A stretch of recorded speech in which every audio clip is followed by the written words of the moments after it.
আল্লাহ রাব্বুল আলামিন বলেন, কেবল তাদেরকে এই নির্দেশনাই দেওয়া হয়েছিল। কি নির্দেশ দিয়েছিল?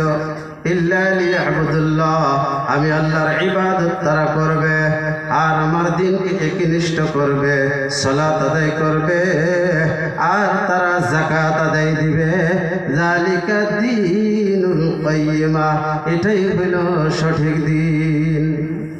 কিন্তু তারা আমি আল্লাহর ইবাদত করে নাই, আমি আল্লাহর গোলামি করে নাই, আমি আল্লাহর দাসত্ব করে নাই, তারা সালাত আদায় করে নাই, দ্বীনকে একনিষ্ঠ করে নাই, যাকাত আদায় দেয় নাই। আল্লাহ বলেন তাদেরকে আমি জাহান্নামের অধিবাসী বানিয়ে দেব। নাউযুবিল্লাহ। নামাজ আদায় যে ব্যক্তি করবে, যাকাত আদায় দিবে, আল্লাহর গোলামি করবে, দাসত্ব করবে,